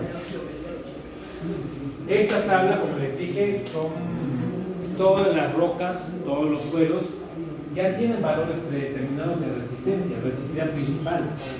Por ejemplo, un granito varía de 5000 a ¿cuánto es esto? 10 a la 6, ¿1 millón? Sí. 1 millón de ohmios por metro. Ese es su valor del granito. Ya de otros pues puede ir disminuyendo, por ejemplo, de una arcilla. De una arcilla simplemente de 1 a 120, bajísimo. Ya de una limonita de 120 a 400, de una morrena que es un suelo glaciar de 8 a 4000, de una arenita, una roca de arena de 35 a 4000. Entonces va variando. El problema, como les dije, es cuando sale, por ejemplo, 4000. ¿Qué es? ¿Es una morrena o es una arenita? No sé. O si es 120, ¿es una arcilla o es una limonita? Ahí no sabéis. Habría que, por lo menos, por el lugar donde estamos, por lo menos decir, sí, debe ser esto, debe ser aquello, ¿no? Por ejemplo, si estoy en la playa o si estoy cerca de un río, debe ser, pues, arenita o materiales de granulopatía que puedo encontrar en un río, ¿no? No voy a decir que es una arcilla. Entonces, para nosotros que todavía no sabemos bien, la ubicación nos va a ayudar mucho a de repente acercarnos a la región. Y el mármol tiene una resistividad más alta, ¿no? Y esa es la cosa. El doble de un granito. Eso quiere decir que el mármol tiene buenas propiedades de resistencia. Bueno, de resistividad y también de resistencia, que es otra cosa. Bueno. Una consulta. De la tabla anterior, la resistencia, ¿la tenemos que sacar un promedio o ahí se queda ahí? No, lo que yo voy a hacer es. ¿Qué tanto nos va a dar esa tabla? Las fijas, las fijas. Damas.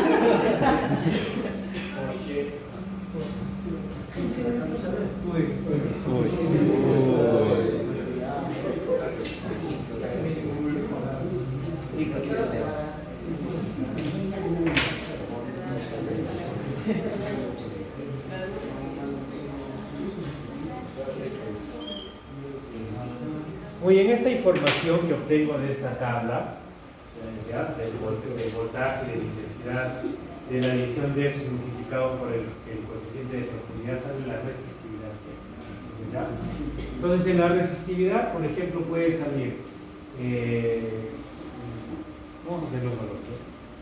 Bueno, no los voy a hacer multiplicar porque ya les dije que ya se lo saben de memoria, porque siempre hay este ejercicio toda la vida. Por ejemplo, miren, hay que interpretar los resultados. Ya está aquí, ya se ha dividido y se ha multiplicado por K y sale esto. Entonces ahora simplemente hay que interpretar.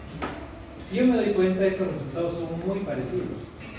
82, 87, 86, y de ahí hay un salto a 122, 122, 122, bueno, acá sale similar, 157, 156, 58, 59. Entonces hay valores que son muy similares, pero si se dan cuenta acá también hay otro salto, ¿no? De 160 o 150 baja a 118, 120. Entonces yo puedo decir que acá hay tres cosas. Entonces, suponemos que el primero de 3 a 7 y 4 metros, ¿no? O sea, en 4 metros hay una potencia de un material. Hay que ir a vernos a la tabla. Pues. Aproximadamente un promedio de aquí, 85. El siguiente, de 10 a 30 y ¿cuánto? 20 metros. 20 metros. Y hay algo más aquí. Sí, no, miren, si se dan cuenta que hay algo. hay otro cambio, ¿no? Porque 120 acá también ya es bastante, una diferencia. Entonces en realidad aquí hay otra cosa. En 10 metros, es que acá hay 3 metros.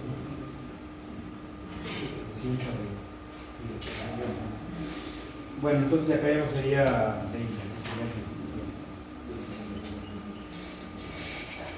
Hay otra cosa, un promedio más o menos de 158. Y abajo de 30 hasta 100, o sea 70 metros, hay otro material que varía 120. Ahora hay que interpretar eso, de acuerdo a esa tabla. Ya conozco las potencias, eso también me ayuda pues, la física, ¿no? En uno es de 4, hay otra cosa de 3 metros, hay otro de 17 y otro de potencia de 70. Estas son las resistividades promedio de cada uno de esos estratos, porque en realidad son estratos. Ahora hay que interpretar qué es lo que hay de acuerdo a esta tabla. Esta es una tabla sencilla. De acuerdo a esta tabla, a esta, ¿no? ¿Qué materiales hay? 85. Bueno, 85 dice es el único arcilla. Entonces acá hay arcillos. El siguiente es 122.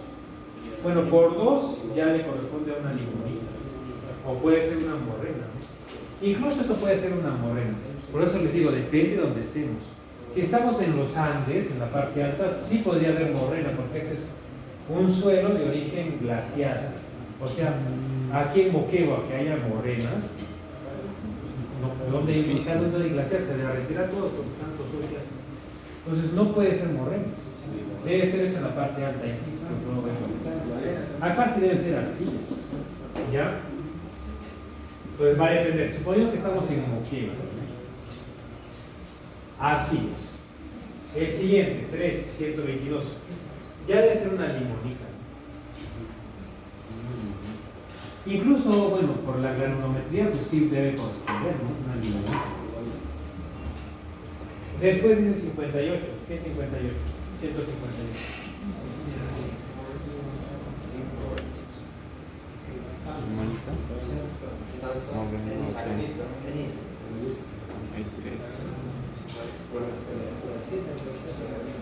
Bueno, lógico, había que interpretar, pues puede ser una arenita.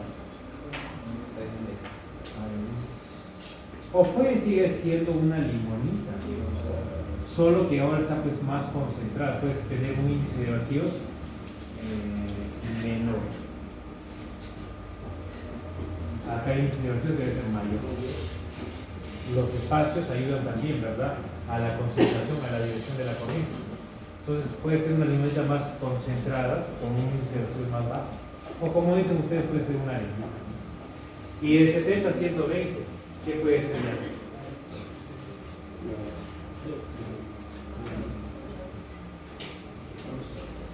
Podría ser, siguiendo ser una limonita, ¿no? Limonita, pero collar más cerrado, o sea, ya no con tantos espacios, o sin espacios vacíos. O sí, pues puede ser una limonita. Se dan cuenta para la interpretación que puede ser. Podemos decir que hay varias cosas, de acuerdo al valor que le corresponde. Ya un clay ya no le puede ser vacío. Tenemos las arcillas arriba, pues material orgánico, ¿no? Topsoil. Pero ya abajo encontrar arcillas es un poco difícil, dependiendo de la zona. Podría ser, como dicen, una limonita, una arenita. Bueno, entre esos dos valores, ¿no? Ya eso queda descartado, porque ya con estos valores no hay. Muy bien, entonces también se les da una tabla sencilla, ¿no? Para el ejercicio, no les voy a dar una tabla con todas las rocas que existen, porque ahí sí pues confusión, ¿no? Pero la interpretación se hace así, ¿no? De acuerdo a los valores que hemos encontrado en esta tabla, distingo, ¿no?, que la potencia, el estrato, y después qué tipo de material podría ser. ¿Ya? Para eso ayuda esta técnica eléctrica. Ya la sísmica me da una imagen. La imagen es lo que hay que interpretar. Aquí hay que interpretar los valores, ¿no? Nada más. ¿Alguna consulta?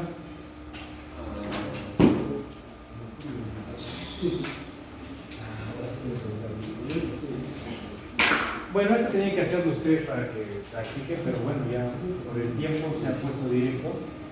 Pero es simplemente la división del voltaje entre la intensidad multiplicado por el coeficiente de profundidad. Sale esto. Ya no pueden, practican en su casa, multiplican y si realmente sale esto. ¿Sale o no sale? Uy. Pero usted es el que pide, ¿no?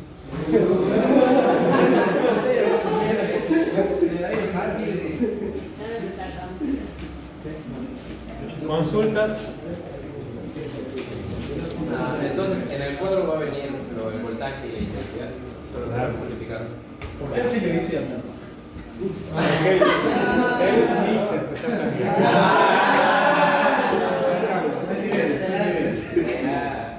Borrando,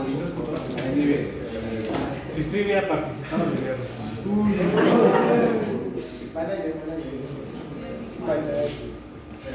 ¿Qué más? ¿Otra consulta?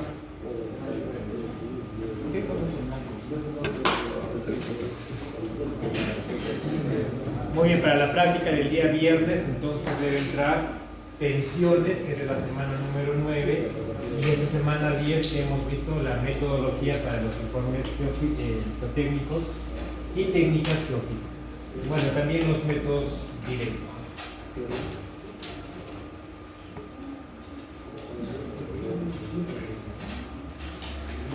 Muy bien, nada más, nos quedamos entonces por aquí.